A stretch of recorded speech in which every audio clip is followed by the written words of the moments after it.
أعوذ بالله من الشيطان الرجيم. بسم الله الرحمن الرحيم. لا يحب الله الجهر بالسوء من القول إلا من ظلم، وكان الله سميعا عليما.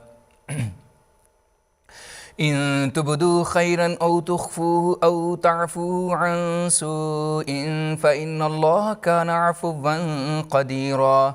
إن الذين يكفرون بالله ورسله ويريدون أن يفرقوا بين الله ورسله ويقولون نؤمن ببعض ونكفر ببعض ويريدون أن يتخذوا بين ذلك سبيلا،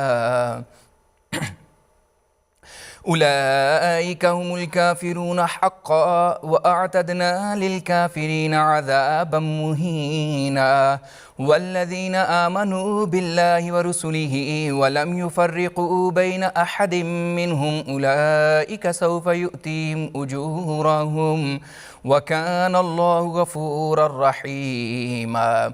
يسألك أهل الكتاب أن تنزل عليهم كتابا من السماء فقد سألوا موسى أكبر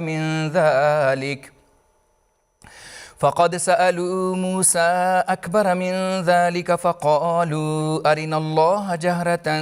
فأخذتهم الصاعقة بظلمهم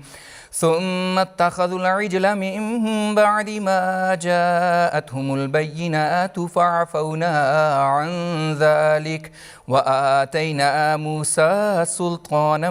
مبينا. ورفعنا فوقهم الطور بميثاقهم وقلنا لهم ادخلوا الباب سجدا وقلنا لهم لا تعدوا في السبت وأخذنا منهم ميثاقا غليظا. فبما نقضهم ميثاقهم وكفرهم بآيات الله وقتلهم الأنبياء بغير حق وقولهم قلوبنا غلف بل طبع الله عليها بكفرهم فلا يؤمنون إلا قليلا. وبكفرهم وقولهم على مريم بهتانا عظيما وقولهم إنا قتلنا المسيح عيسى ابن مريم رسول الله وما قتلوه وما صلبوه ولكن شبه لهم وإن الذين اختلفوا فيه لفي شك من ما لهم به من علم إلا اتباع الظن وما قتلوه يقينا بل رفعه الله إليه وكان الله عزيزا حكيما. وإن من أهل الكتاب إلا ليؤمنن به قبل موته ويوم القيامة يكون عليهم شهيدا. فبظلم من الذين هادوا حرمنا عليهم طيبات أحلت لهم وبصدهم عن سبيل الله كثيرا وأخذهم الربا وقد نهوا عنه وأكلهم أموال الناس بالباطل وأعتدنا للكافرين منهم عذابا أليما. لكن الراسخون في العلم منهم والمؤمنون يؤمنون بما أنزل إليك وما أنزل من قبلك والمقيمين الصلاة والموتون الزكاة والمؤمنون بالله واليوم الآخر أولئك سنؤتيهم أجرا عظيما. إنا أوحينا إليك كما أوحينا إلى نوح والنبيين من بعده وأوحينا إلى إبراهيم وإسماعيل وإسحاق ويعقوب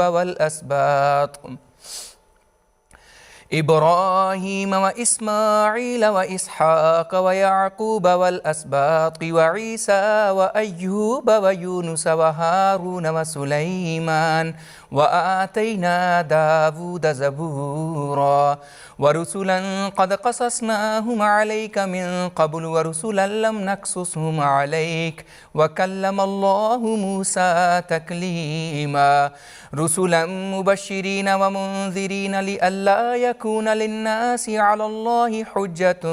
بعد الرسل وكان الله عزيزا حكيما لكن الله يشهد بما أنزل إليك أنزله بعلمه والملائكة يشهدون وكفى بالله شهيدا إن الذين كفروا وصدوا عن سبيل الله قد ضلوا ضلالا بعيدا إن الذين كفروا وظلموا لم يكن الله ليغفر لهم ولا ليهديهم طريقا إلا طريق جهنم خالدين فيها أبدا وكان ذلك على الله يسيرا يا أيها الناس قد جاءكم الرسول بالحق من ربكم فآمنوا خيرا لكم وإن تكفروا فإن لله ما في السماوات والأرض وكان الله عليما حكيما يا أهل الكتاب لا تغلوا في دينكم ولا تقولوا على الله إلا الحق إنما المسيح عيسى ابن مريم رسول الله وكلمته ألقاها إلى مريم وروح منه فآمنوا بالله ورسله ولا تقولوا ثلاثة انتهوا خيرا لكم إنما الله إله واحد سبحانه أن يكون له ولد له ما في السماوات وما في الأرض وكفى بالله وكيلا لن يستنكف المسيح أن يكون عبدا لله ولا الملائكة المقربون ومن يستنكف عن عبادته ويستكبر فسيحشرهم إليه جميعا فأما الذين آمنوا وعملوا الصالحات فيوفيهم أجورهم ويزيدهم من فضله وأما الذين استنكفوا واستكبروا فيعذبهم عذابا أليما ولا يجدون لهم من دون الله وليا ولا نصيرا يا أيها الناس قد جاءكم برهان من ربكم وأنزلنا إليكم نورا مبينا فأما الذين آمنوا بالله واعتصموا به فسيدخلهم في رحمة منه وفضل ويهديهم إليه صراطا مستقيما يستفتونك قل الله يفتيكم في الكلالة إن امرؤ هلك ليس له ولد وله أخت فلها نصف ما ترك وهو يرثها إن لم يكن لها ولد فإن كانت اثنتين فلهما الثلثان مما ترك وإن كانوا إخوة رجالا ونساء فللذكر مثل حظ الأنثيين يبين الله لكم أن تزلوا والله بكل شيء عليم بسم الله الرحمن الرحيم يا أيها الذين آمنوا أوفوا بالعقود أحلت لكم بهيمة الأنعام إلا ما يتلى عليكم غير محل الصيد وأنتم حرم إن الله يحكم ما يريد يا أيها الذين آمنوا لا تحلوا شعائر الله ولا الشهر الحرام ولا الهدي ولا القلائد ولا آمين البيت الحرام يبتغون فضلا من ربهم ورضوانا وإذا حللتم فاصطادوا ولا يجرمنكم شنآن قوم أن صدوكم عن المسجد الحرام أن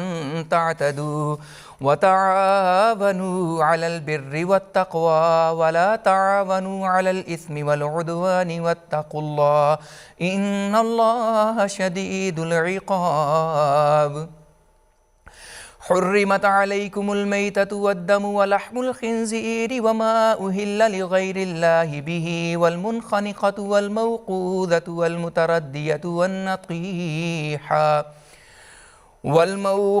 والمتردية والنطيحة وما أكل السبع إلا ما ذكيتم وما ذبح على النصب وأن تستقسموا بالأزلام ذلكم فسق. اليوم يئس الذين كفروا من دينكم فلا تخشوهم واخشون. اليوم أكملت لكم دينكم وأتممت عليكم نعمتي ورضيت لكم الإسلام دينا. فمن اضطر في مخمسة غير متجانف لإثم فإن الله غفور رحيم.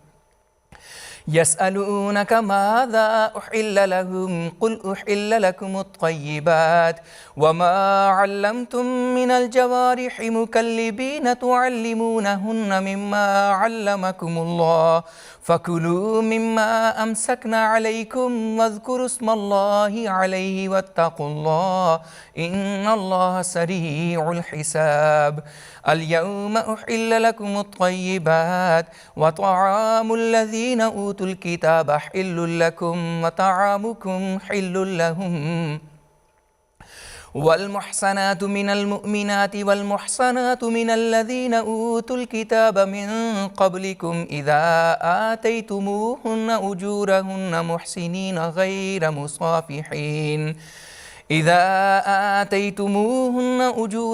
محسنين غير مسافحين ولا متخذي أخدان ومن يكفر بالإيمان فقد حبط عمله وهو في الآخرة من الخاسرين. يا أيها الذين آمنوا إذا قمتم إلى الصلاة فاغسلوا وجوهكم وأيديكم إلى المرافق وامسحوا برؤوسكم وأرجلكم إلى الكعبين وإن كنتم جنبا فاطهروا وإن كنتم مرضى أو على سفر أو جاء أحد منكم من الغائط أو لامستم النساء فلم تجدوا ماء فتيمموا صعيدا طيبا فامسحوا بوجوهكم وأيديكم منه ما يريد الله ليجعل عليكم من حرج ولكن يريد ليطهركم وليتم نعمته عليكم لعلكم تشكرون. واذكروا نعمة الله عليكم وميثاقه الذي واثقكم به إذ قلتم سمعنا وأطعنا واتقوا الله إن الله عليم بذات الصدور. يا أيها الذين آمنوا كونوا قوامين لله شهداء بالقسط ولا يجرمنكم شنآن قوم على ألا تعدلوا اعدلوا هو أقرب للتقوى واتقوا الله إن الله خبير بما تعملون. وعد الله الذين آمنوا وعملوا الصالحات لهم مغفرة وأجر عظيم والذين كفروا وكذبوا بآياتنا أولئك أصحاب الجحيم. يا أيها الذين آمنوا اذكروا نعمة الله عليكم إذ هم قوم أن يبسطوا إليكم أيديهم فكف أيديهم عنكم واتقوا الله وعلى الله فليتوكل المؤمنون. ولقد أخذ الله ميثاق بني إسرائيل وبعثنا منهم 12 نقيبا وقال الله إني معكم لئن أقمتم الصلاة وآتيتم الزكاة وآمنتم برسلي وعزرتموهم وأقرضتم الله قرضا حسنا لأكفرن عنكم سيئاتكم ولأدخلنكم ولأدخلنكم جنات تجري من تحتها الأنهار فمن كفر بعد ذلك منكم فقد ضل سواء السبيل فبما نقضهم ميثاقهم لعناهم وجعلنا قلوبهم قاسية يحرفون الكلم عن مواضعه ونسوا حظا مما ذكروا به ولا تزال تطلع على خائنة منهم إلا قليلا منهم فاعف عنهم واصفح إن الله يحب المحسنين ومن الذين قالوا إنا نصارى أخذنا ميثاقهم فنسوا حظا مما ذكروا به فأغرينا بينهم العداوة والبغضاء إلى يوم القيامة وسوف ينبئهم الله بما كانوا يصنعون يا أهل الكتاب قد جاءكم رسولنا يبين لكم كثيرا مما كنتم تخفون من الكتاب ويعفو عن كثير قد جاءكم من الله نور وكتاب مبين يهدي به الله من اتبع رضوانه سبل السلام ويخرجهم من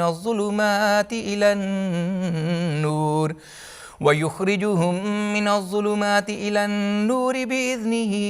ويهديهم إلى صراط مستقيم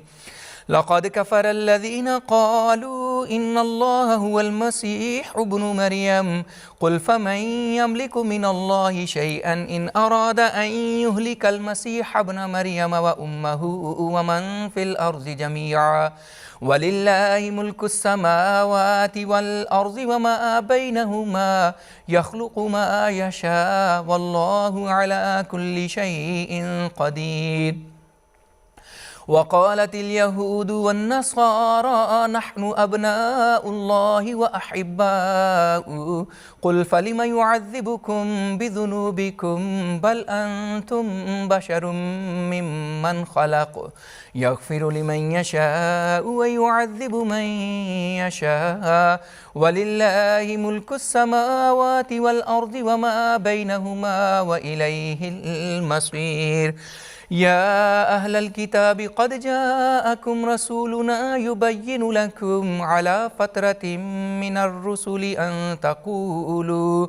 أن تقولوا ما جاءنا من بشير ولا نذير فقد جاءكم بشير ونذير والله على كل شيء قدير وإذ قال موسى لقومه يا قوم اذكروا نعمة الله عليكم إذ جعل فيكم أنبياء وجعلكم ملوكا وآتاكم ما لم يؤت أحدا من العالمين يا قوم ادخلوا الأرض المقدسة التي كتب الله لكم ولا ترتدوا على أدباركم فتنقلبوا خاسرين قالوا يا موسى إن فيها قوما جبارين وإنا لن ندخلها حتى يخرجوا منها فإن يخرجوا منها فإنا داخلون قال رجلان من الذين يخافون أنعم الله عليهم ادخلوا عليهم الباب فإذا دخلتموه فإنكم غالبون وعلى الله فتوكلوا إن كنتم مؤمنين قالوا يا موسى إنا لن ندخلها أبدا ما داموا فيها فاذهب أنت وربك فقاتلا إنا هاهنا قائدون قال رب إني لا أملك إلا نفسي وأخي فافرق بيننا وبين القوم الفاسقين قال فإنها محرمة عليهم 40 سنة يتيهون في الأرض فلا تأس على القوم الفاسقين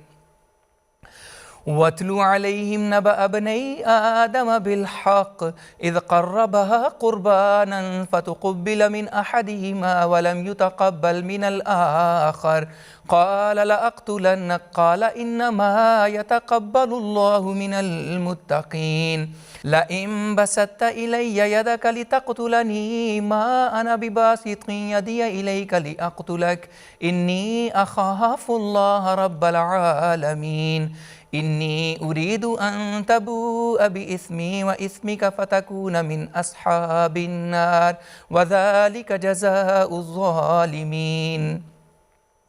فطوعت له نفسه قتل أخيه فقتله فأصبح من الخاسرين فبعث الله غرابا يبحث في الأرض ليريه كيف يواري سوءة أخيه قال يا ويلتى أعجزت أن أكون مثل هذا الغراب فأواري سوءة أخي فأصبح من النادمين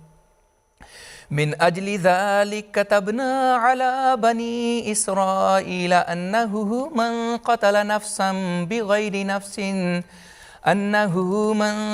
نفسا بغير نفس أو فساد في الأرض فكأنما قتل الناس جميعا ومن أحياها فكأنما أحيا الناس جميعا ولقد جاءتهم رسلنا بالبينات ثم إن كثيرا منهم بعد ذلك في الأرض لمسرفون إنما جزاء الذين يحاربون الله ورسوله ويسعون في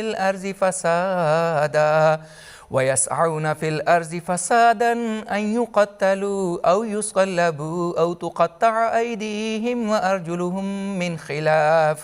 وأرجلهم من خلاف أو ينفوا من الأرض ذلك لهم خزي في الدنيا ولهم في الآخرة عذاب عظيم إلا الذين تابوا من قبل أن تقدروا عليهم فاعلموا أن الله غفور رحيم يا أيها الذين آمنوا اتقوا الله وابتغوا إليه الوسيلة وجاهدوا في سبيله لعلكم تفلحون إن الذين كفروا لو أن لهم ما في الأرض جميعا ومثله معه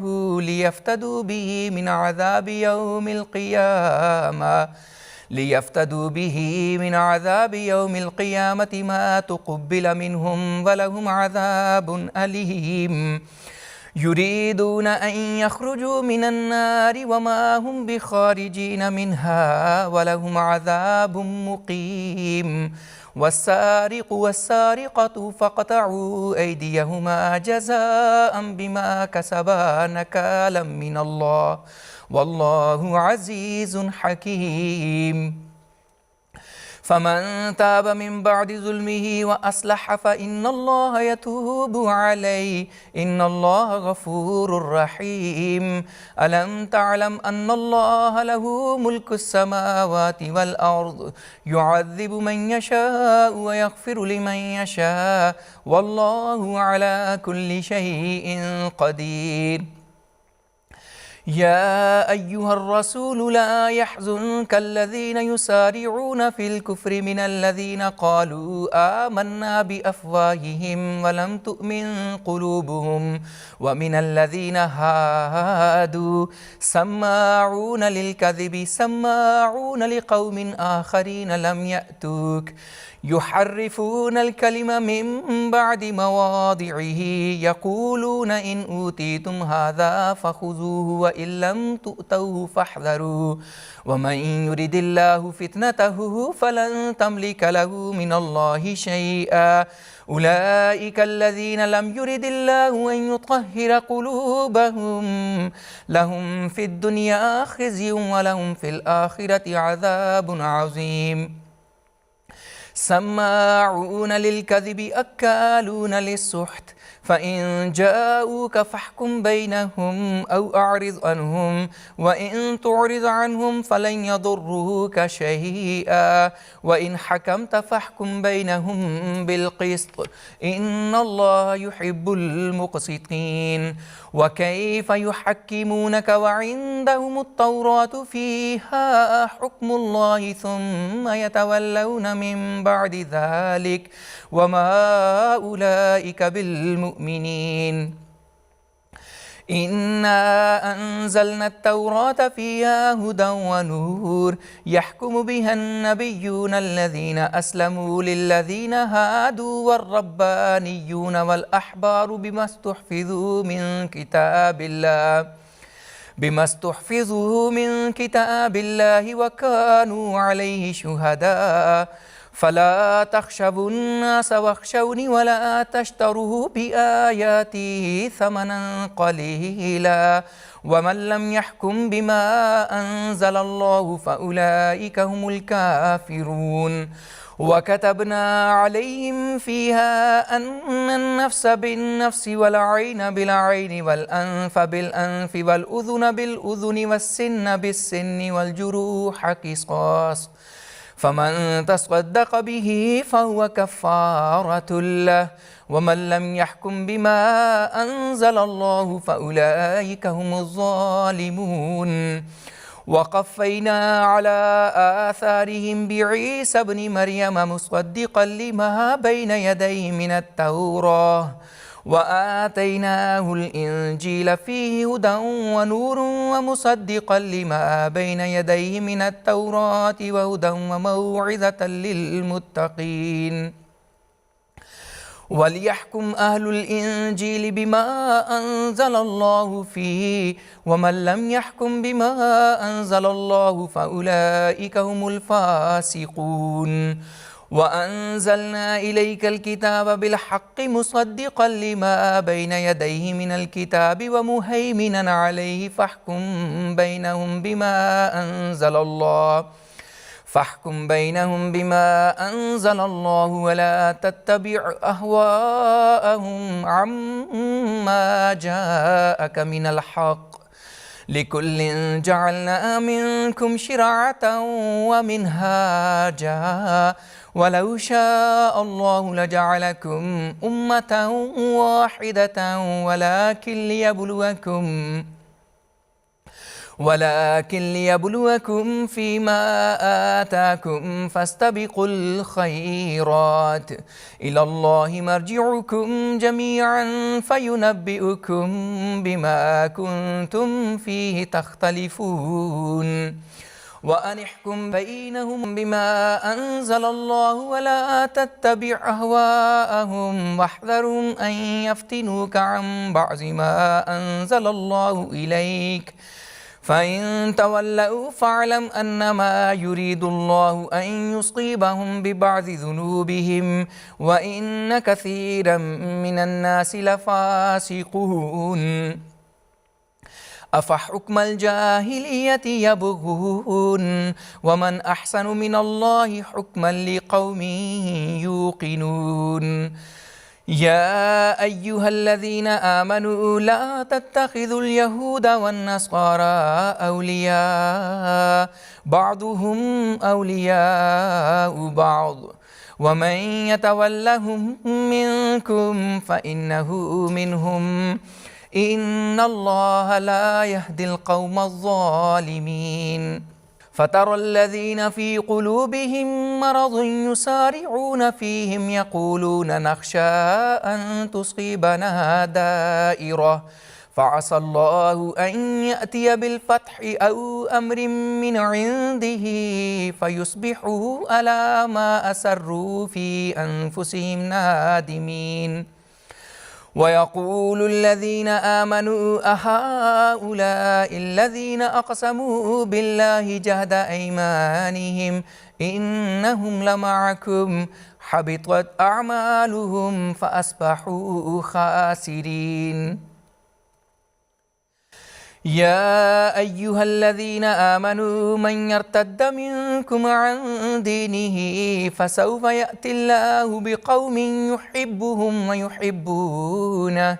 أذلة على المؤمنين أعزة على الكافرين يجاهدون في سبيل الله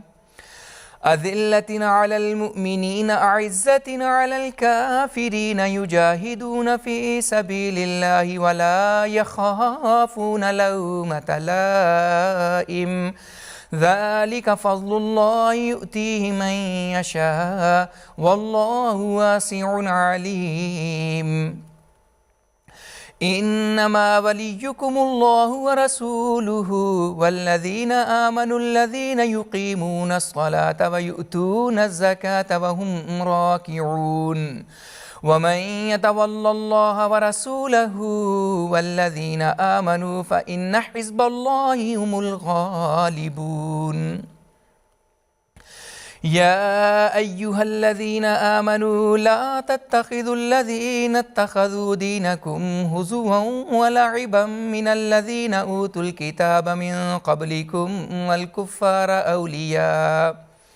واتقوا الله إن كنتم مؤمنين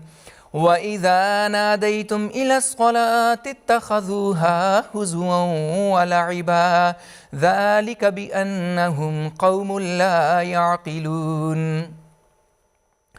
قل يا أهل الكتاب هل تنقمون منا إلا أن آمنا بالله وما أنزل إلينا وما أنزل من قبل وأن أكثركم فاسقون قل هل أنبئكم بشر من ذلك مثوبة عند الله من لعنه الله وغضب عليه وجعل منهم القردة والخنازير وعبد الطاغوت أولئك شر مكانا وأضل عن سواء السبيل وإذا جاءوكم قالوا آمنا وقد دخلوا بالكفر وهم قد خرجوا به والله أعلم بما كانوا يكتمون وترى كثيرا منهم يسارعون في الإثم والعدوان وأكلهم السحت لبئس ما كانوا يعملون لولا ينهاهم الربانيون والأحبار عن قولهم الإثم وأكلهم السحت لبئس ما كانوا يصنعون وقالت اليهود يد الله مغلولة غلت أيديهم ولعنوا بما قالوا بل يداه مبسوطتان ينفق كيف يشاء وليزيدن كثيرا منهم ما أنزل إليك من ربك طغيانا وكفرا وألقينا بينهم العداوة والبغضاء إلى يوم القيامة كلما أوقدوا نارا للحرب أطفأها الله ويسعون في الأرض فسادا والله لا يحب المفسدين ولو أن أهل الكتاب آمنوا واتقوا لكفرنا عنهم سيئاتهم ولأدخلناهم جنات النعيم ولو أنهم أقاموا التوراة والإنجيل وما أنزل إليهم من ربهم لأكلوا من فوقهم ومن تحت أرجلهم منهم أمة مقتصدة وكثير منهم ساء ما يعملون يا أيها الرسول بلغ ما أنزل إليك من ربك وإن لم تفعل فما بلغت رسالته والله يعصمك من الناس إن الله لا يهدي القوم الكافرين قل يا أهل الكتاب لستم على شيء حتى تقيموا التوراة والإنجيل وما أنزل إليكم من ربكم وليزيدن كثيرا منهم ما أنزل إليك من ربك طغيانا وكفرا فلا تأس على القوم الكافرين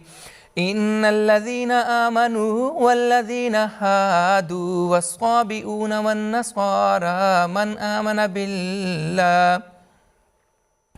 من آمن بالله واليوم الآخر وعمل صالحا فلا خوف عليهم ولا هم يحزنون لقد أخذنا ميثاق بني إسرائيل وأرسلنا إليهم رسلا كلما جاءهم رسول بما لا تهوى أنفسهم فريقا كذبوا وفريقا يقتلون كلما جاءهم رسول بما لا تهوى أنفسهم فريقا كذبوا وفريقا يقتلون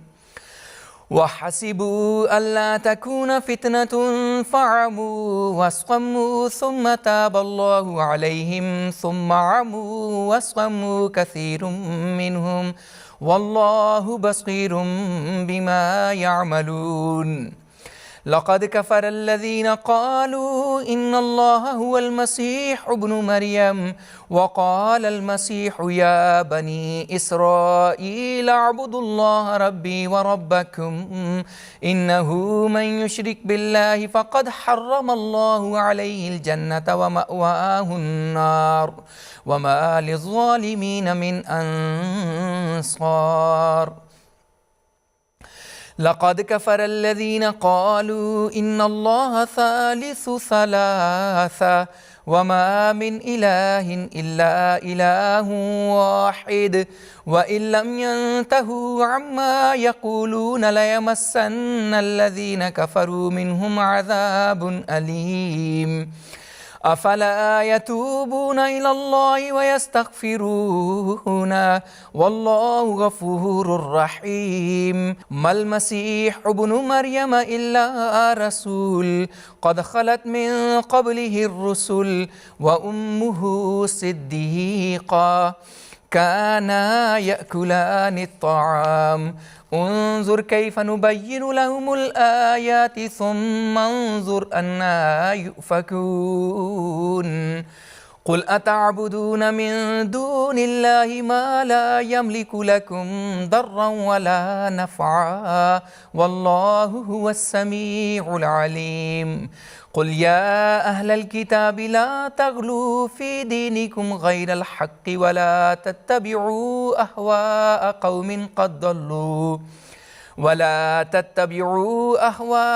قوم قد ضلوا من قبل وأضلوا كثيرا وضلوا عن سواء السبيل لعن الذين كفروا من بني إسرائيل على لسان داود وعيسى بن مريم ذلك بما عصوا وكانوا يعتدون كانوا لا يتناهون عن منكر فعلوا لبئس ما كانوا يفعلون ترى كثيرا منهم يتولون الذين كفروا لبئس ما قدمت لهم أنفسهم أن سخط الله عليهم وفي العذاب هم خالدون ولو كانوا يؤمنون بالله والنبي وما أنزل إليه ما اتخذوهم أولياء ولكن كثيرا منهم فاسقون لتجدن أشد الناس عداوة للذين آمنوا اليهود والذين أشركوا ولتجدن أقربهم مودة للذين آمنوا الذين قالوا إنا نصارى ذلك بأن منهم قسيسين ورهبانا وأنهم لا يستكبرون